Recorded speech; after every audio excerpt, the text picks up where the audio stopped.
வணக்கம் traders, welcome to post market analysis. So இன்னைக்கு நம்ம இந்த வீடியோவில் நிஃப்டி, பேங்க் நிஃப்டி மற்றும் சென்செக்ஸ் வந்து மே 12ஆம் தேதி செவ்வாய்க்கிழமை என்ன நடக்கிறதுக்கான வாய்ப்பு இருக்குது அப்படிங்கிறதான் பார்க்க போகிறோம். ஸோ இந்த அனாலிசிஸ் வந்து நம்ம மல்டிபிள் டேட்டாஸை வச்சு பார்க்கலாம். இன்னையோட ப்ரைஸ் ஆக்ஷன் எப்படி இருக்குது, ஓப்பன் இன்ட்ரெஸ்ட் டேட்டா எப்படி மாறி இருக்கு, எஃப்ஐஐஸ் அண்ட் டிஐஎஸ் டேட்டா அவைலபிளாக இருந்தால் நம்ம வந்து பார்க்கலாம். ஸோ இந்த 3 டேட்டாவையும் பார்க்கும்போது நமக்கு ஒரு அண்டர்ஸ்டாண்டிங் கிடைக்கும். ஆனால் இதெல்லாம் தாண்டி நம்ம முக்கியமாக தெரிஞ்சுக்க வேண்டியது என்னன்னா, இன்னையோட மார்க்கெட்டோட பிரைஸ் ஆக்ஷன் எப்படி இருந்திருக்கு, நம்ம வந்து ப்ரீ மார்க்கெட் அனாலிசிஸ்ல என்ன சொல்லியிருந்தோம், அண்ட் மார்க்கெட் எப்படி பிஹேவ் ஆயிருந்திருக்கு. இந்த 2 விஷயத்தை அண்டர்ஸ்டாண்ட் பண்ணாவே நமக்கு வந்து கொஞ்சம் பெட்டரா புரியும் நமக்கு வந்து லைவ் மார்க்கெட்ல என்ன பண்ணலான்னு. நம்ம ஒரு வாரத்துக்கு முன்னாடி ஒரு சிம்பிளான ஒரு ஸ்ட்ராட்டஜி சொல்லியிருந்தோம் ஒரு ப்ரீ மார்க்கெட் போஸ்ட் மார்க்கெட் அனாலிசிஸ்ல. என்ன அப்படின்னா, ஒரு பிரைஸ் ஆக்ஷன் எந்த இடத்துல செல்லிங் ப்ரெஷர் அதிகமா இருக்கு, எந்த இடத்துல பாத்தீங்கன்னா பையிங் பிரஷர் அதிகமா இருக்கு. இந்த ரெண்டு இடமும் பார்த்தீங்கன்னா, ஒரு சப்போர்ட் அண்ட் ரெசிஸ்டன்ஸா பில்ட் ஆகும். ஸோ இந்த ஒரு பேசிக்கான ஒரு பிரைஸ் ஆக்ஷனும், அதுக்கப்புறம் பார்த்தீங்கன்னா, சிம்பிள் மூவிங் ஆவரேஜ் அப்படிங்கிற ஒரு இண்டிகேட்டர் இருக்கு. இந்த சிம்பிள் மூவிங் ஆவரேஜ் இண்டிகேட்டரை பேஸ் பண்ணி நம்ம என்ன சொல்லியிருந்தோம் அப்படின்னா, மார்க்கெட்ல எங்க பொசிஷன் எடுக்கக்கூடாது, எப்போ பொசிஷன் எடுக்கலாம் அப்படிங்கிறது. ஸோ இப்போ இன்னையோட மார்க்கெட்டையும் நம்ம வந்து ரீப்ளே பண்ணி அத பார்ப்போம். ஸோ ஃபர்ஸ்ட் வந்து பார்த்தீங்கன்னா, நமக்கு ப்ரீ மார்க்கெட் அனாலிசிஸ்ல என்ன சொல்லியிருந்தோம் அப்படின்னா, ஃபர்ஸ்ட் வந்து நமக்கு வந்து மார்க்கெட்ல ஒரு கேப் டவுன் வரும் அப்படிங்கிறத சொல்லியிருந்தோம். அப்போ அது எவ்வளவு கேப் டவுன் வரும்னு சொல்லியிருந்தோம்னா 150 பாயிண்ட்ஸ் கேப் டவுன் வரும்னு. இன்னையோட மார்க்கெட் வந்து 170 பாயிண்ட் பக்கம் கேப் டவுன் வந்திருக்கு. அண்ட் முக்கியமான ஒரு சப்போர்ட் ரேஞ்சான நிஃப்டியை பொறுத்தளவு 24,000 பிரேக் அவுட் பண்ணியிருக்கு. அண்ட் இன்னொன்று என்ன சொல்லியிருந்தோம் அப்படின்னா, நமக்கு வந்து நிஃப்டி 23,800 வரைக்கும் வர்றதுக்கான வாய்ப்புகள் இருக்குன்னு. கரெக்டாக இன்னைக்கு நிஃப்டி வந்து பார்த்தீங்கன்னா 24,000 பிரேக் பண்ணிட்டு 23,800 23,800 வரைக்கும் வந்து அப்படியே ஸ்டாப் ஆயிருச்சு. ஸோ எனக்கு வந்து இந்த மார்க்கெட் அது ஃபைனலாக எண்டில் தான், லைக் நமக்கு ஆல்மோஸ்ட் லைக் ஒரு 330 315 போல தான் பார்த்தீங்கன்னா கரெக்டாக அந்த 23,800 கிட்ட வந்து மார்க்கெட் ஸ்டாப் ஆச்சு. ஸோ எனக்கு என்ன ஒரு சந்தோஷம் அப்படின்னா, நமக்கு ப்ரீ மார்க்கெட் ரிப்போர்ட்டில் இதுதான் ஒரு சப்போர்ட் ரேஞ்ச் அப்படின்னு நம்ம ஃபிக்ஸ் பண்ணோம். கரெக்டாக மார்க்கெட் வந்து அந்த ரேஞ்சில் இருந்திருக்கு அப்படிங்கிறது எனக்கு ஒரு சந்தோஷம். ஓகே. அப்போ நம்ம சொன்ன கேப் டவுன் நடந்துச்சு. நம்ம சொன்ன சப்போர்ட் அண்ட் ரெசிஸ்டன்ஸ் வந்து ஃபாலோ ஆயிருக்கு. 3வது விஷயம் என்ன சொல்லியிருந்தோம்னா, இன்னைக்கு மார்க்கெட் வந்து ஒரு செல்லிங் பிரஷர்ல இருக்கும். அண்ட் செல்லிங் பிரஷரையும் தாண்டி மார்க்கெட் வந்து பார்த்தீங்கன்னா, செல்லிங் பிரஷருக்கு அப்புறம் ஒரு கன்சாலிடேஷன் ஸ்டேட்ல இருக்குன்னு சொல்லியிருந்தோம். நீங்க ப்ரீ மார்க்கெட் அனாலிசிஸ் வீடியோவ பார்த்தீங்கன்னா தெரியும். ஏன் கன்சாலிடேஷன் ஸ்டேட் அப்படிங்கிறத நான் எக்ஸ்பிளைன் பண்ணியிருந்தேன். காரணம் என்னன்னா, எஃப்ஐஐஸ் அண்ட் டிஐஐஸோட பொசிஷன் பார்க்கும்போது அவங்களோட பியரிஷ்க்கான வால்யூமும் புட்கான வால்யூமும், அதாவது பேரிஷ்க்கான வால்யூமும், புல்க்கான வால்யூமும் பார்த்தீங்கன்னா, நமக்கு ஏறக்குறைய ஒரே ஒரே ரேஞ்சில இருந்துச்சு. அதாவது 7,000ம் 6,000ம் இருந்துச்சு. அப்போ ஒரு 1000 குவான்டிட்டி தான் டிஃபரன்ஸ் இருக்கு அப்படிங்கிறனால, நமக்கு வந்து பையிங் அண்ட் செல்லிங் பிரஷர் வந்து பேலன்ஸ் அவுட் ஆயிட்டு, மார்க்கெட்ல வந்து பார்த்தீங்கன்னா, ஒரு கன்சாலிடேஷன் ஃபேஸ் இருக்கணும். ஸோ அதே மாரி தான் இன்னைக்கு வந்து நமக்கு மார்க்கெட்ல ஒரு கேப் டவுன் வந்தாலும், அதுக்கப்புறம் ஒரு கன்சாலிடேஷன் ஸ்டேட் வந்திருக்கு அப்படிங்கிறத நம்ம அண்டர்ஸ்டாண்ட் பண்றோம். அப்ப நம்ம ப்ரீ மார்க்கெட் ரிப்போர்ட்ல 4 விஷயம். கேப் டவுன் சொல்லியிருந்தோம், மார்க்கெட் கீழ போகும்னு சொல்லியிருந்தோம், கன்சாலிடேஷன், நம்மளோட சப்போர்ட் அண்ட் ரெசிஸ்டன்ஸ். இது எல்லாமே பார்த்தீங்கன்னா, கரெக்ட்டா இன்னையோட மார்க்கெட்ல வேலை செஞ்சிருக்கு. ஓகே. அப்போ வேலை செஞ்சிருக்கு அப்படிங்கிறனால ப்ராஃபிட்க்கான ப்ராபபிலிட்டி அதிகமான்னு பார்த்தீங்கன்னா, அது வந்து உங்களோட டைம் லைன பொறுத்து. அதாவது நீங்க வந்து 3 மினிட்ஸ் டைம் ஃப்ரேம்ல வச்சிருக்கீங்க, இல்ல 5 மினிட்ஸ்ல வச்சிருக்கீங்க, இல்ல 1 மினிட்ல வச்சிருக்கீங்க அப்படின்னா, இந்த ரேஞ்ச் ஆஃப் ப்ராஃபிட்டபிலிட்டி வந்து மாறுறதுக்கான வாய்ப்புகள் இருக்கு. ஓகே. அப்போ இன்னையோட மார்க்கெட் வந்து ஒரு gap down and consolidation state அப்படிங்கிறத நம்ம அண்டர்ஸ்டாண்ட் பண்ணிட்டோம். அண்ட் இது கூடவே பார்த்தீங்கன்னா, நமக்கு இன்னையோட மார்க்கெட்டோட ஓப்பன் இன்ட்ரெஸ்ட் டேட்டா வந்து எந்த இடத்துல இருக்கு அப்படிங்கிறத பார்க்கலாம். ஸோ இப்போ இன்னையோட மார்க்கெட்ட பொறுத்தளவுல நம்ம வந்து ஓப்பன் இன்ட்ரெஸ்ட் டேட்டா சேஞ்ச், அதாவது நேத்தோட மார்க்கெட்டோட ஓப்பன் இன்ட்ரெஸ்ட் டேட்டா பார்த்தோம் அப்படின்னா, மார்க்கெட்ல பிசிஆர் ரேஷியோ என்ன இருந்துச்சுன்னு பார்த்தீங்கன்னா 0.6 இருந்துச்சு. அதே மாரி இது வந்து இன்னையோட மார்க்கெட்டோட பிசிஆர் ரேஷியோ. ஸோ இப்போ இன்னையோட மார்க்கெட்டோட பிசிஆர் ரேஷியோ வந்து பார்த்தீங்கன்னா, ஃபர்ஸ்ட் வந்து 0.6 இருக்கு. அப்படின்னா என்ன அர்த்தம் அப்படின்னா, மார்க்கெட்ல வந்து கால் ஆப்ஷன்ஸ் அளவுக்கு அதிகமா இருக்கு அப்படிங்கிறது அர்த்தம். 0.7 வரைக்கும் பார்த்தீங்கன்னா, பிசிஆர் ரேஷியோ வந்து ஒரு நல்ல வேலிடான ஒரு புல்லிஷ் மூவ்மெண்ட்ஸ்க்கான ஒரு வேலிடிட்டி. ஆனா, எப்ப வந்து 0.7ல இருந்து கொஞ்சம் கீழ இறங்கி 0.6க்கு வந்துருச்சோ, அப்ப என்ன அர்த்தம்னா, இந்த கால் சைடு இருக்கு பார்த்தீங்களா நமக்கு, இந்த கால் சைடு வந்து எப்பயும் இருக்கிறத விட அளவுக்கு அதிகமா இருக்கு அப்படிங்கிறது அர்த்தம். ஸோ எப்ப வந்து அளவுக்கு அதிகமான கால் சைடு போகும் அப்படின்னா, ஃபர்ஸ்ட் வந்து பார்த்தீங்கன்னா, நமக்கு வந்து மார்க்கெட்ல கால் சைடு வந்து சீப்பா கிடைக்கும். அதாவது அதோட பிரைஸ் வந்து பார்த்தீங்கன்னா, நமக்கு லாஸ்ட் ட்ரேடட் பிரைஸ் எல்டிபின்னு சொல்லுவோம். நமக்கு இந்த இடத்துல நமக்கு வந்து ஆப்ஷன் செயினை பார்த்தோம் அப்படின்னா, நமக்கு இந்த இடத்துல எல்டிபின்னு காமிப்பாங்க. ஸோ இதுதான் அந்த கால் சைடு இருக்க ஸ்ட்ரைக் பிரைஸோட எல்டிபிஸ். அப்போ இந்த கால் சைடு இருக்கிற எல்டிபிஸ் பார்த்தீங்கன்னா, நமக்கு ஒரு சீப்பா கிடைச்சிருக்கும். ஸோ ஏற்கனவே இருக்கிற யூசுவலா இருக்கிற ரேஞ்சை விட வேல்யூ வந்து சீப்பா இருக்கும்.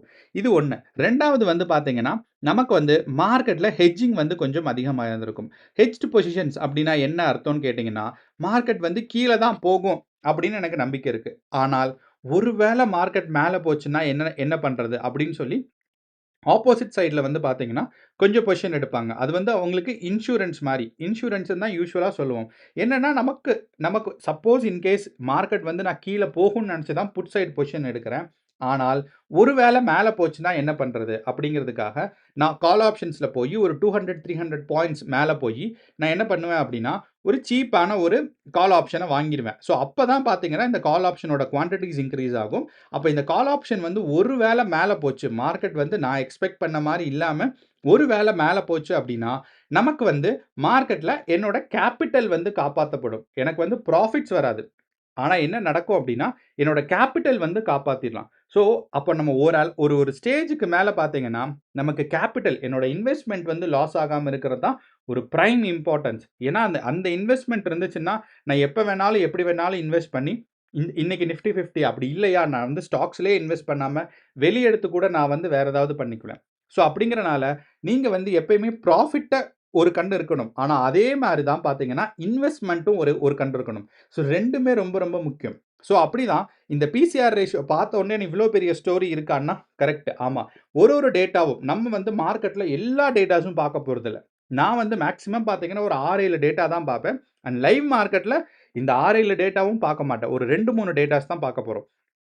ஏன் அப்படின்னா, நீங்க மோர் டேட்டாஸ் பார்க்கும்போது சம்டைம்ஸ் வந்து மார்க்கெட் வந்து காம்ப்ளிகேட் பண்ணும். ஏன்னா, அவங்க எஃப்ஐஐஸ் அண்ட் டிஐஐஸ்க்கு தெரியும். நமக்கு வந்து ரீட்டெய்லர்ஸும் இந்த டேட்டாஸ் எல்லாம் பார்ப்பாங்க அப்படின்னு. அப்படிங்கிறனால சில டேட்டாஸ் வந்து காம்ப்ளிகேட் செய்யப்படும். அப்போ அப்படிங்கிறனால நமக்கு வந்து ரொம்ப கிளியரா நம்மனால என்ன அண்டர்ஸ்டாண்ட் பண்ண முடியுமோ அத மட்டும் பார்க்கணும். ஆனா போஸ்ட் மார்க்கெட்லயும், ப்ரீ மார்க்கெட்லயும் இந்த எல்லா டேட்டாஸையும் பார்க்கலாம். இப்ப இந்த பிசிஆர் ரேஷியோ பார்க்கும்போது 0.6 அப்படின்னு சொல்றனால நமக்கு 2 விஷயம் தெரிய வருது. ஒண்ணு வந்து கால் ஆப்ஷன் சைடு வந்து பார்த்தீங்கன்னா, பிரைஸ் குறைஞ்சிருச்சு ஒண்ணு. 2வது வந்து பார்த்தீங்கன்னா, மார்க்கெட்ல கால் ஆப்ஷன் சைடு வந்து ஹெட்ஜிங் அதிகமா இருக்கு. ஹெட்ஜிங் அதிகமா இருந்தால் தான் நம்ம வந்து மார்க்கெட்ல பார்த்தீங்கன்னா, கால் ஆப்ஷன் சைடு வந்து நெறைய வால்யூம் வரும். ஸோ, இப்ப இந்த கால் ஆப்ஷன் சைடு வால்யூம் வர்றத தான் என்ன ஆயிருக்கும் அப்படின்னு பார்த்தீங்கன்னா, இந்த பிசிஆர் ரேஷியோல இந்த இடத்துல பாருங்க far out of the money. அதாவது இப்ப இருக்கிற பிரைஸ் வந்து 23,800. அதாவது யாராவது கால் ஆப்ஷன் ஒரு வேள பொசிஷன் எடுத்தாங்கன்னா, ஒரு அவுட் ஆஃப் த மனில பொசிஷன் எடுத்தா கூட 24,000 இல்ல 24,500 வரைக்கும் பொசிஷன் எடுப்பாங்க. ஆனா இங்க பார்த்தீங்கன்னா 25,000ல. அப்பன்னா நமக்கு ஒரு 200 பாயிண்ட்ஸ் நான் முன்னாடி சொன்னேன். ஆனா இந்த இடத்துல பார்த்தீங்கன்னா 300 பாயிண்ட்ஸ், 500 பாயிண்ட்ஸ் வரைக்கும் 1000 பாயிண்ட்ஸ் வரைக்கும் மார்க்கெட் வந்து மேல போயிருக்கு. அப்படிங்கிறது முக்கியம். அப்போ 1200 பாயிண்ட்ஸ் மேல போயி 25,000ல ஸ்ட்ராங்கான வால்யூம் எடுத்திருக்காங்க. எவ்வளோ வால்யூம் எடுத்திருக்காங்க அப்படின்னு பார்த்தீங்கன்னா, அந்த டோட்டல் வால்யூம் வந்து 1.5 க்ரோர்ஸ் வால்யூம் இருக்கு. அப்போ இதுதான் என்ன சொல்றதுன்னா, ஹெட்ஜ்டு பொசிஷன்ஸ்க்கான வால்யூம். ஃபார் எக்ஸாம்பிள் இந்த இடத்துல போயி 25,000 கால் ஆப்ஷனோட பிரைஸ் பாருங்க. இப்ப நம்ம அட் த மனில எல்டிபி லாஸ்ட் ட்ரேடட் பிரைஸ்ன்னு சொல்லுவோம். இப்ப இந்த லாஸ்ட் ட்ரேடட் பிரைஸோட பிரைஸ் வந்து என்ன பார்த்தீங்கன்னா, ரூ. 92. ஓகே. ஆனா அதே இது நான் அப்படியே கீழ வந்து 5,000ல நான் பார்த்தேன் அப்படின்னா, ரூ. 1.90.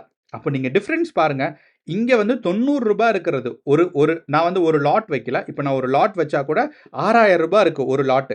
அதே சமயம் நான் வந்து 25,000ல நான் கீழ வந்தேன் அப்படின்னா, மார்க்கெட்ல ரூ. 124. ஸோ ரூ. 6,000 எங்க இருக்கு? ரூ. 124 எங்க இருக்கு? நீங்க டிஃபரன்ஸஸ பாருங்க. ஸோ ரூ. 6,000 ஒரு லாட் நான் வாங்கணும்னா ரூ. 6,000 செலவு பண்ணணும். அதே இது ஒரு லாட் நான் வாங்குறதுக்கே வெறும் ரூ. 124 தான் செலவு பண்ணணும். ஸோ இப்ப இதுதான் பார்த்தீங்கன்னா, ஹெட்ஜ்டு பொசிஷன்ஸ்ன்னு சொல்லுவாங்க. அப்போ ஒரு ஆளு அதாவது நெறைய வால்யூம் ஹெட்ஜ்டு பொசிஷன்ஸ்ல இருக்கு அப்படின்னா, மார்க்கெட்ல என்னன்னா, அந்த வால்யூம் இருக்கிற ஆளு அகைன்ஸ்ட்டா நமக்கு வந்து புட் ஆப்ஷனும் வாங்கி வச்சிருக்காங்க. அப்போ நமக்கு வந்து மார்க்கெட் வந்து ஒரு புட் ஆப்ஷன் சைட் போறதுக்காக தான் ஒரு முக்கியமான ஒரு எக்ஸ்பெக்டேஷன்ஸ் இருக்கு அப்படிங்கிறது அர்த்தம். அப்போ இந்த ஒரு டேட்டா வச்சு மட்டுமே பார்த்தீங்கன்னா, நம்மளால மார்க்கெட்ட இவ்வளோ அண்டர்ஸ்டாண்ட் பண்ண முடியுங்கிறது ஒரு முக்கியமான விஷயம். ஸோ அப்ப நிஃப்டி 50 நான் வந்து முன்னாடியே சொல்லியிருந்தேன். 24,000ல இருந்துச்சு. அந்த 24,000லேருந்து பார்த்தீங்கன்னா, கேப் டவுன் நம்ம வந்து இவ்வளோ தூரம் தான் எதிர்பார்த்தோம். 160 பாயிண்ட்ஸ் பக்கம். ஆனா கரெக்ட்டா மார்க்கெட் ஓப்பன் ஆனது பார்த்தீங்கன்னா 197 பாயிண்ட்ஸ் பக்கம் மார்க்கெட் வந்து ஓப்பன் ஆயிருந்துச்சு. அதுக்கப்புறம் மார்க்கெட் வந்து காலையிலேருந்து ஆசிலேஷனில் தான் இருந்துச்சு. நான் முன்னாடி சொன்ன மாதிரி இந்த ஆசிலேட்டிங் ஃபேக்டர்ஸ்லேயே இருந்துட்டு இருந்தது. கடைசியாக பார்த்தீங்கன்னா நமக்கு 3:00 3:15க்கு தான் 23,800 அப்படிங்கிற ரேஞ்சுக்கு வந்துருச்சு. நீங்கள் ப்ரீ மார்க்கெட் அனாலிசிஸில் போய் எடுத்து பார்த்தாவே தெரியும். இந்த பாக்ஸ் வந்து நான் ப்ரீ மார்க்கெட் அனாலிசிஸ்லேயே நான் போட்டேன். அந்த பாக்ஸை நான் மாற்றவே கிடையாது. அப்படியே தான் இருக்குது. ஸோ அதனால தான் சொன்னேன், எனக்கு வந்து ரொம்ப நாள் கழிச்சு நான் சொன்ன ப்ரைஸ் ஆக்ஷன் அண்ட் நான் சொன்ன பாக்ஸ்குள்ளேயே, அதாவது ரேஞ்சுக்குள்ளேயே அழகா வந்து மார்க்கெட் இருந்திருக்கு அப்படிங்கிறது ஒரு சின்ன சந்தோஷத்தை கொடுத்துச்சு இன்னையோட மார்க்கெட். ஓகே, அப்போ இன்னையோட மார்க்கெட் இந்த கன்சாலிடேஷன் ஸ்டேட்ல இருக்கும்போது நாளைக்கும் மார்க்கெட் வந்து ஒரு டவுன் சைட் புஷ் இருக்கிறதுக்கான சான்சஸ் இருக்கு அப்படிங்கிறத நம்ம வந்து ஓப்பன் இன்ட்ரெஸ்ட் டேட்டா மூலியமா தெரிஞ்சுக்கிட்டோம். ஓகே, ரெண்டாவது இதோட பேங்க் நிஃப்டியில் நம்மளோட இந்தியா விக்ஸ் டேட்டா பார்த்தோம் அப்படின்னா, இந்தியா விக்ஸ் டேட்டாவில் இன்னையோட மார்க்கெட் என்ன ஆயிருக்கு அப்படின்னு பார்த்தீங்கன்னா, ரெக்கவரி ஃபேஸ்க்கே வரல. கேப் டவுன் வந்தது, அதுக்கப்புறம் வந்து மார்க்கெட் மேலே போகும் அப்படிங்கிற ஒரு எக்ஸ்பெக்டேஷன்ஸ் வராதுக்கு முக்கியமான காரணம் என்னன்னு பார்த்தீங்கன்னா, நம்மளோட இந்தியா விக்ஸ் டேட்டா. அந்த இந்தியா விக்ஸில் நமக்கு என்ன தெரியுது அப்படின்னா, மார்க்கெட் வந்து ஒரு ஃபர்ஸ்ட் கேண்டில் ஸ்ட்ராங்கான கிரீன் கேண்டில். நான் ஏற்கனவே சொல்லியிருக்கேன், எப்போ வந்து நிஃப்டி 50 வந்து மேலே போச்சு அப்படின்னா இந்தியா விக்ஸ் வந்து கீழே போகும். இந்தியா விக்ஸ் மேலே போச்சுன்னா நிஃப்டி 50 கீழே வரும். அப்போ இந்த இடத்துல பார்த்தோம்னா இன்னையோட மார்க்கெட்ல நமக்கு ஃபர்ஸ்ட் வந்து கிரீன் கேண்டில் இந்தியா விக்ஸ்ல வந்திருக்கு 3 மினிட்ஸ் டைம் ஃப்ரேம்லன்னா, நிஃப்டி 50ல பார்த்தீங்கன்னா நமக்கு வந்து ஒரு ஸ்ட்ராங்கான ரெட் கேண்டில் வந்திருக்குன்னு அர்த்தம். இது நிஃப்டி 50ல மட்டும் கிடையாது, பேங்க் நிஃப்டி அண்ட் சென்செக்ஸ்ல. அப்போ இந்த ரெட் இந்த இடத்துல நமக்கு வந்தது. அதுக்கப்புறம் பார்த்தீங்கன்னா இந்த ரேஞ்சுக்கு அப்புறம் கீழே வரவே இல்லை. அதாவது ஒரு 18க்கு அப்புறம் கீழே வரவே இல்லை. அப்படின்னா நமக்கு என்ன அர்த்தம்னா, மார்க்கெட் வந்து இன்னைக்கு வந்து ஹையர் சைடு போறதுக்கான வாய்ப்பு இல்ல அப்படிங்கிறத நம்ம புரிஞ்சுக்கிறோம். ஏன்னா இந்தியா விக்ஸ் வந்து இந்த ரேஞ்சோட லிமிட் ஆகுது அப்படின்னா, மார்க்கெட்டோட குரோத்தும் லிமிட் ஆகுது அப்படிங்கிறது அர்த்தம். So India VIX down falling limit ஆகும்போது மார்க்கெட்டோட growth வந்து லிமிட் ஆகுது அப்படிங்கிறத நம்ம தெரிஞ்சு வச்சுக்கணும். ஓகே, இப்போ நம்ம வந்து தெரிஞ்சுக்கிட்டோம். மார்க்கெட் நாளைக்கு வந்து ஓப்பன் இன்ட்ரெஸ்ட் டேட்டா பார்க்கும்போது மார்க்கெட் வந்து கீழே போறதுக்கான வாய்ப்பு இருக்குன்னு. அதே இது நான் எஃப்ஐஐ டேட்டாஸ் நான் பார்த்தேன் அப்படின்னா, நமக்கு வந்து நேத்தோட எஃப்ஐஐ டேட்டாஸ்ல நான் இதுதான் சொல்லியிருந்தேன். 6,000 பார்த்தீங்கன்னா புல்லிஷ்கான குவான்டிட்டிஸ் இருந்துச்சு. நெட் வந்து அவங்க பியரிஷ் தான். நெட் பியரிஷ்ன்னு தான் போட்டிருக்காங்க. ஆனா புட் ஆப்ஷன் சைடு பார்த்தீங்கன்னா 7,700ம், கால் ஆப்ஷன் சைடு பார்த்தீங்கன்னா 6,700 குவான்டிட்டிஸ் தான் ஒரு நெட் டிஃபரன்சஸ் இருக்கு. அப்போ நெட் டிஃபரன்சஸ்ல வெறும் 1000 பாயிண்ட் தான் டிஃபரன்ஸ் இருக்கு அப்படிங்கிறனால நமக்கு வந்து மார்க்கெட்ல ஒரு கன்சாலிடேஷன் ஃபேஸ் இருக்கும் அப்படிங்கிறத எதிர்பார்த்தோம். ஆனா இன்னையோட மார்க்கெட்டோட எண்டுல பார்த்தீங்கன்னா கம்ப்ளீட்டான பேரிஷ் மூவ்மெண்ட். அதாவது கால் ஆப்ஷன்ஸ், அதாவது கால்ஸ் எவ்வளோ வச்சிருக்காங்க அப்படிங்கிறத பார்த்தாலும் அவங்க வந்து நெட் பியரிஷா தான் வச்சிருக்காங்க. புட்ஸ் எவ்வளோ வச்சிருக்காங்க அப்படிங்கிறத பார்த்தாலும் நெட் பியரிஷா தான் வச்சிருக்காங்க. ஸோ இதை நீங்க வந்து ஆன் பண்ணிட்டீங்க அப்படின்னா உங்களுக்கு வந்து கால் சேஞ்ச் எவ்வளவு, புட் சேஞ்ச் எவ்வளவு அப்படிங்கிறது உங்களுக்கு தெரிய வரும். அப்படிங்கிறனால இந்த 2 சைடும் பியரிஷா இருக்கிறனால நாளையோட மார்க்கெட் நம்ம ஓப்பன் இன்ட்ரெஸ்ட் டேட்டால என்ன கெஸ் பண்ணோம்? மார்க்கெட் வந்து ஒரு ஸ்ட்ராங்கான ஒரு சரிவு நிலைக்கு வரும்னு. அப்போ அந்த சரிவு நிலைக்கு வர்றதுக்கான ஒரு கிளியரான ஒரு டேட்டா வந்து நம்மளோட எஃப்ஐஐ டேட்டாவும் நமக்கு சொல்லிருச்சு. ஓகே, இப்போ நாளையோட மார்க்கெட் வந்து நமக்கு கீழே வரப்போகுதுங்கிறத சொல்லிட்டோம். அண்ட் நான் ஃபர்ஸ்ட்டே சொல்லியிருந்தேன், நமக்கு வந்து மார்க்கெட்டில் இன்னையோட மார்க்கெட்டோட ஒரு பாக்ஸ் செட்டப் எப்படி நம்ம ரெடி பண்ணுறதுன்னு. ஸோ நான் என்ன பண்ணுறேன், ஃபஸ்ட்டு வந்து போய் ரீப்ளே பட்டனை அமுத்திடுறேன். அப்போ இந்த ரீப்ளே பட்டன் அமுத்துறதுக்கு முன்னாடி ஒரே ஒரு சின்ன விஷயம் என்ன அப்படின்னா, நமக்கு வந்து எனக்கு வந்து ஜெரோதால இருக்கிற மாதிரி எனக்கு தெரியல. தன்ல என்னன்னா, இந்த இடத்துல மேலே நமக்கு நிறைய ஆப்ஷன்ஸ் இருக்கும். ஸோ அப்போ இந்த ஆப்ஷன்ஸில் நமக்கு வந்து இந்த இடத்துல நீங்க போயிட்டு சார்ட் எடுத்தீங்கன்னா வராது. இந்த இடத்துல நம்ம வந்து ட்ரேட் வியூவோட சார்ட் எடுத்தோம்னா, இந்த மாரி ஒரு பேஜ் ஓப்பன் ஆகும். ஸோ அங்க வந்து நான் வந்து கீழ இந்தியா விக்ஸ் ஆட் பண்ணி வச்சிருக்கேன். இந்த இந்தியா விக்ஸ் கூட வேண்டான்னு வச்சுக்கோங்களேன். அப்போ இங்க வந்து நமக்கு மல்டிபிள் ஆப்ஷன்ஸ் இருக்கு. அப்போ இந்த பீட்டாக்கு பக்கத்துல இருக்கிற ஆப்ஷன் என்னன்னா, ஓஏ ப்ரொஃபைல். இத கிளிக் பண்ணா ஒரு பியூட்டிஃபுல்லான ஒரு விண்டோ ஓப்பன் ஆகும். என்ன அப்படின்னு பார்த்தீங்கன்னா, நமக்கு லைவா சார்ட் போயிட்டு இருக்கும். அந்த லைவ் சார்ட் பக்கத்துல ஓஏ டேட்டா இருக்கும். நம்ம இந்த இடத்துல பார்த்தோம் பார்த்தீங்களா? Open interest data. இதுதான் ஓஏ டேட்டா. ஸோ இந்த ஓஏ டேட்டா வந்து பார்த்தீங்கன்னா, நமக்கு இந்த இடத்துல சார்ட்லயே நமக்கு வந்துரும். ஸோ அப்ப இந்த ஓஏ டேட்டா சார்ட்ல வரும்போது என்ன ஒரு அண்டர்ஸ்டாண்டிங் ஆகும்னா, உங்களோட பிரைஸ் ஆக்ஷன நீங்க வந்து அழகா பார்க்க முடியும். எந்த இடத்துல கால் ஆப்ஷன்ஸ் பில்ட் ஆயிட்டே அதிகமா இருக்கோ, அந்த இடத்துல பார்த்தீங்கன்னா, நமக்கு ரெசிஸ்டன்ஸ் பில்ட் ஆயிட்டு இருக்கு. எந்த இடத்துல புட் ஆப்ஷன்ஸ் பில்ட் ஆயிட்டு இருக்கோ, ஏன்னா அட் த மனி நமக்கு தெரியும். அட் த மனி பக்கத்துல கால் ஆப்ஷன் பில்ட் ஆயிட்டு இருக்குன்னா, மார்க்கெட் வந்து கீழ விழ தான் செய்யும்னு அர்த்தம். ஆனா அட் த மனி பக்கம் புட் ஆப்ஷன் பில்ட் ஆயிட்டு இருக்கு. இந்த இடத்துல நீங்க பார்த்தீங்கன்னா தெரியும். 23,800 புட் ஆப்ஷன் பில்ட் ஆயிட்டு இருக்குன்னா, அந்த இடத்துல சப்போர்ட் இருக்குன்னு அர்த்தம். அப்போ லைவ் மார்க்கெட்ல நீங்க வந்து ஒரே ப்ரொஃபைல் ஆட் பண்ணிட்டீங்க அப்படின்னா, உங்களுக்கு வந்து கொஞ்சம் ஹெல்ப்ஃபுல்லா இருக்கும். மார்க்கெட்ல ரெசிஸ்டன்ஸ் அண்ட் சப்போர்ட் வந்து டைனமிக்கா இருக்கா? டைனமிக்னா ஒரு பிரைஸ்க்கும் மாறிட்டே இருக்கா? அப்படிங்கிறது உங்களுக்கு மாறிட்டே இருக்கா அப்படிங்கிறது உங்களுக்கு வந்து தெரிய வரும். ஓகே. இப்ப நம்ம வந்து ரீப்ளே பண்ணி பார்க்கலாம். அப்ப இன்னையோட ரீப்ளே நம்ம என்ன பண்றோம் அப்படின்னா, நம்ம வந்து 2 இண்டிகேட்டர் தான் ஆட் பண்ணியிருக்கோம். 9 இஎம்ஏ எக்ஸ்போனென்ஷியல் மூவிங் ஆவரேஜ். நீங்க இதுக்கு பதிலா சிம்பிள் மூவிங் ஆவரேஜ் கூட பண்ணிக்கலாம். எக்ஸ்போனென்ஷியல் மூவிங் ஆவரேஜும் அதே மாரி பார்த்தீங்கன்னா, 20 சிம்பிள் மூவிங் ஆவரேஜும் 2ம் ஆட் பண்ணியிருக்கோம். நம்ம வந்து ரீப்ளே வந்து ஃபர்ஸ்ட் பட்டன். நமக்கு ஏற்கனவே தெரிஞ்சிருச்சு மார்க்கெட்ல வந்து பார்த்தீங்கன்னா, நமக்கு மார்க்கெட்ல ஒரு கேப் டவுன் தான் வரப்போகுது அப்படின்னு. அப்ப நம்ம ரீப்ளே ஆட் பண்றோம். ஃபர்ஸ்ட் கேண்டில் பார்த்தீங்கன்னா, ஸ்ட்ராங்கான ஒரு நெகட்டிவ் கேண்டில். ஓகே. இந்த நெகட்டிவ் கேண்டிலுக்கு அப்புறம் இந்த நெகட்டிவ் கேண்டில்ல நம்மளோட வால்யூம் வந்து பார்த்தீங்கன்னா, நம்ம வந்து வால்யூம் கேண்டிலா வச்சுக்குவோம். வால்யூம் கேண்டில் இங்க இல்ல போல. ஐயோ! எஸ். ஆக்சுவலி பார்த்தீங்கன்னா, இந்த இடத்துல நமக்கு வந்து வால்யூம் கேண்டில்னு ஒண்ணு இருக்கும். அப்போ நம்மளோட இந்த வால்யூம் வந்து இந்த இடத்துல செப்பரேட்டா நமக்கு தெரியாது. இந்த ரீப்ளேல வால்யூம் கேண்டில் நமக்கு வரல.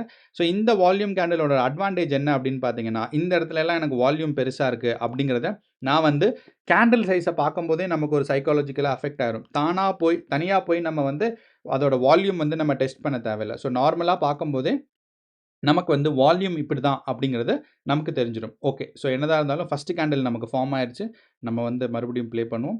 ஸோ ஃபர்ஸ்ட் கேண்டில் ஃபார்ம் ஆனதுக்கப்புறம் பார்த்தீங்கன்னா, இந்த இடம் டவுன் சைட் புஷ் ஆயிருக்கு.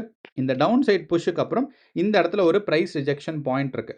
அப்ப இந்த பிரைஸ் ரிஜெக்ஷன் பாயிண்ட்ட நான் என்ன பண்றேன், ஒரு கோடு போட்டு வைக்கிறேன். ஓகே. ஃபைன். அப்ப இங்கிருந்து பிரைஸ் ரிஜெக்ட் ஆயிருக்கு 1. 2வது பார்த்தீங்கன்னா, நம்மளோட 9 அண்ட் 20 சிம்பிள் மூவிங் ஆவரேஜ்க்கு கீழ இருக்கு.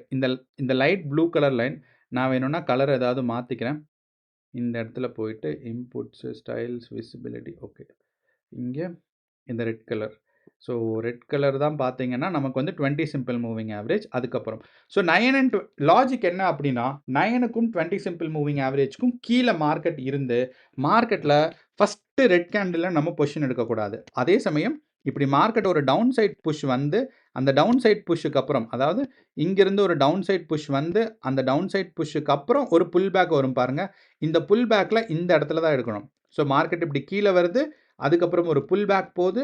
திருப்பி கீழ வருது. அப்ப இந்த கீழ வர இடத்துல இந்த பாயிண்ட்ட எந்த இடத்துல நமக்கு கிராஸ் ஆகுதோ, அந்த இடத்துல தான் பார்த்தீங்கன்னா, நம்ம வந்து ஒரு புட் சைட் பொசிஷன் எடுக்கணும். அதே மாரி தான் பார்த்தீங்கன்னா, நமக்கு வந்து ஒரு கால் சைடு பொசிஷனும். கால் சைட் பொசிஷன் என்ன அப்டின்னா, 10 அண்ட் 20 சிம்பிள் மூவிங் ஆவரேஜ்க்கு மேல இருக்கணும். அதே சமயம் நமக்கு வந்து மார்க்கெட் இப்டி மேல போகும்போது, இப்டி ஒரு புல் பேக் வரும். இந்த புல் பேக் வந்து இந்த நமக்கு ஏற்கனவே ஒரு ரிஜெக்ட் ஆன பிரைஸ் ரிஜெக்ஷன் பாயிண்ட் இருக்கு பார்த்தீங்களா? அத எப்ப நமக்கு கிராஸ் ஆகுதோ, அப்ப நம்ம வந்து லாங் பொசிஷன் எடுக்கணும். ஸோ சிம்பிள் லாஜிக் தான். நமக்கு வந்து மார்க்கெட்டோட ட்ரெண்ட் நமக்கு தெரியணும். 10 அண்ட் 20 சிம்பிள் மூவிங் ஆவரேஜ்க்கு கீழ இருந்தா நம்ம வந்து பொசிஷன் எடுக்கிறோம். ஓகே. அப்ப இந்த ஒரு ஸ்டேட்ல நமக்கு பார்த்தோம் அப்டின்னா, மார்க்கெட் வந்து ஒரு டவுன் சைட் புஷ் இருக்கிற மாரி இருக்கு. 10 அண்ட் 20 சிம்பிள் மூவிங் ஆவரேஜ்க்கு கீழ இருக்கு அண்ட் மார்க்கெட்ல வந்து இருக்கு. அப்போ நமக்கு புல் பேக் வந்து இந்த லைன கிராஸ் ஆயிடுச்சு அப்டின்னா, நம்ம வந்து புட் ஆப்ஷன் பொசிஷன் எடுக்கலாம். ஸோ மார்க்கெட் பார்த்தீங்கன்னா, கிராஸ் ஆகல. புல் பேக் வருது. அந்த இடத்துல சப்போர்ட் எடுத்திருக்கு. ஃபர்ஸ்ட் கேண்டில் ஃபார்ம் ஆயிருக்கு. Second candle. ஓகே. அப்போ கரெக்ட்டா நம்மளோட லாஜிக் படி பார்த்தீங்கன்னா, நம்ம இந்த இடத்துல பொசிஷன் எடுத்திருந்திருக்கணும். ஆனால், நமக்கு வந்து இந்த இடத்துல பொசிஷன் எடுத்திருந்தீங்க அப்டின்னா, உடனே நமக்கு வந்து லாஜிக் படி பார்த்தா, நமக்கு வந்து இந்த கிரீன் கேண்டில்ல பொசிஷன் எடுத்திருந்திருக்கணும். ஏன்னா, இங்க வந்துச்சு இந்த லைன கிராஸ் பண்ண first candle, second candle line touch பண்ணுச்சு. 3வது கேண்டில் பார்த்தீங்கன்னா, நம்மளோட பொசிஷன்ல இருந்து வெளிய வந்துருச்சு. அப்போ இதுதான் நமக்கு வந்து பொசிஷன் எடுக்கிறதுக்கான ஒரு ஃபர்ஸ்ட் கேண்டில். ஓகே. அப்ப நம்ம பொசிஷன் எடுத்துட்டோம் அப்படிங்கிறத பிலீவ் பண்ணலாம். பார்த்தீங்கன்னா, அப்படியே நமக்கு வந்துட்டே இருக்கு. அப்படியே வந்துட்டே இருக்கு. கன்சாலிடேட் ஆயிட்டே இருக்கு. இந்த கன்சாலிடேட் ஆகும்போது தான் நமக்கு தலைவலி. மார்க்கெட் ஒரு டைரக்ஷன் போயிருச்சுன்னா நமக்கு நிம்மதியே இல்ல. பார்த்தீங்கன்னா, இங்கிருந்து ஒரு ஸ்ட்ராங்கான ஒரு கன்சாலிடேஷன் ஃபேஸ் வந்து மார்க்கெட் வந்து பில்ட் ஆயிட்டே இருந்திருக்கு. அப்போ இந்த கன்சாலிடேஷன் ஃபேஸ் பில்ட் ஆகும்போதே மார்க்கெட் வந்து ஒரு டவுன் ட்ரெண்ட். ஸோ நார்மலா பார்த்தோம் அப்படின்னா, நம்ம எப்ப வந்து இந்த பொசிஷன்ஸ குளோஸ் பண்ணணும் அப்படின்னா, மார்க்கெட் எப்ப வந்து 10 அண்ட் 20 நமக்கு வந்து ஆப்போசிட் டைரக்ஷன்ல தான் எடுத்திருந்தோம். அப்ப இந்த ஆப்போசிட் டைரக்ஷன்ல இருந்து எப்போ 10 அண்ட் 20 சிம்பிள் மூவிங் ஆவரேஜ மேல கிராஸ் பண்ணுதோ, அப்ப நம்ம வந்து பொசிஷன் எடுத்துக்கணும். அப்போ ஃபர்ஸ்ட் ஒரு முக்கியமா இந்த பொசிஷன் நமக்கு பார்த்துட்டோம். 2வது ஒண்ணு என்ன பண்ணணும் அப்படின்னா, மார்க்கெட்டோட ஸ்டார்ட்டிங் பொசிஷன் எங்க அப்படிங்கிறத நம்ம மார்க் பண்ணணும். பாக்ஸ் எங்க இருக்கும்? மறந்துட்டனே. அப்போ மார்க்கெட்ல வந்து பார்த்தீங்கன்னா, இந்த இடத்துல நமக்கு ஒரு லாஜிக்கான ஒரு லைன் இருந்துச்சு. இதுதான் highest point of price rejection நமக்கு. அதே மாரி மார்க்கெட்ல வந்து எந்த இடத்துல வந்து பிரைஸ் வாங்கியிருக்காங்க. அதாவது பிரைஸ் இங்க எப்ப ரிஜெக்ட் ஆயிருக்குன்னு பார்த்தீங்கன்னா, நமக்கு 23,800ல. அப்போ இன்னையோட மார்க்கெட் வந்து இந்த 2 சைடு எப்போ கிராஸ் ஆகுதோ ஏன்னா, இதுதான் ஒரு ரேஞ்ச் பவுண்ட். இந்த ரேஞ்ச் பவுண்ட்ல வரும்போது நம்ம வந்து பொசிஷன் எடுக்கக்கூடாது. ஸோ எப்போ வந்து காலையில் ஒரு ஹையஸ்ட் பாயிண்ட்டும் அதே மாதிரி காலையில் ஒரு லோவஸ்ட் பாயிண்ட்டும் ஃபார்ம் ஆயிடுச்சோ, இந்த ரேஞ்சை விட்டு வெளியே வந்தால் தான் பார்த்தீங்கன்னா நம்ம வந்து பொசிஷன் எடுக்கணும்.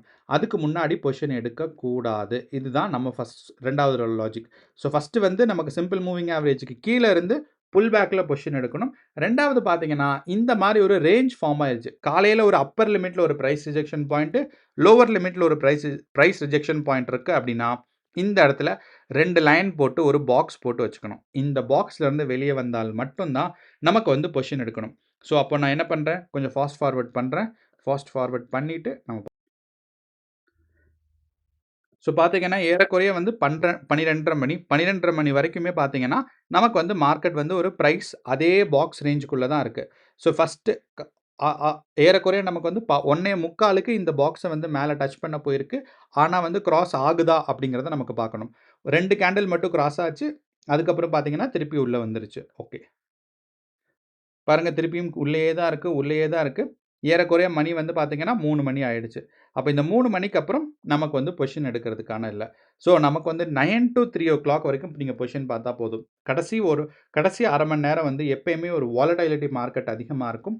ஸோ அப்படிங்கிறனால இல்லை. ஸோ இப்போ இன்னையோட மார்க்கெட்டில் பார்த்தோம்னா நமக்கு வந்து 2 பொசிஷன்ஸ் தான். ஒன்று வந்து இந்த இடத்துல நமக்கு வந்து செல்லிங் ப்ரெஷர் இருந்திருக்கும். ஸோ அப்போ இந்த இடத்துல பார்த்தீங்கன்னா என்ன நம்ம லாஜிக் ட்ரை பண்ணலாம். அது வந்து கொஞ்சம் நாளாக உங்களுக்கு புரிய வரும். இதே செட்டப்பில் நீங்கள் ஒர்க் பண்ணும்போது நமக்கு இந்த இடத்துல முக்கியமான ஒரு சப்போர்ட் ரேஞ்சிலேருந்து ரெசிஸ்டன்ஸ் ரேஞ்சிலேருந்து ஒரு ப்ரைஸ் ரிஜெக்ஷன் பாயிண்ட் வந்திருக்கு. அண்ட் 10 and 20 சிம்பிள் மூவிங் ஆவரேஜ்க்கு கீழே வந்துருச்சு. அப்போது நீங்கள் இந்த இடத்துல பொசிஷன் எடுத்திருந்தீங்கன்னா உங்களுக்கு கொஞ்சம் ஒரு புட் ஆப்ஷன் கால் வந்திருக்கும். அண்ட் இது வந்து ஒரு சின்னதாக ஒரு லாஜிக் தான். அண்ட் இது வந்து பார்த்தீங்கன்னா நீங்கள் மல்டிபிள் டைம்ஸ் ட்ரை பண்ணும்போதும் மல்டிபிள் பேக் டெஸ்ட் பண்ணும்போதும் உங்களுக்கு புரிய வரும்.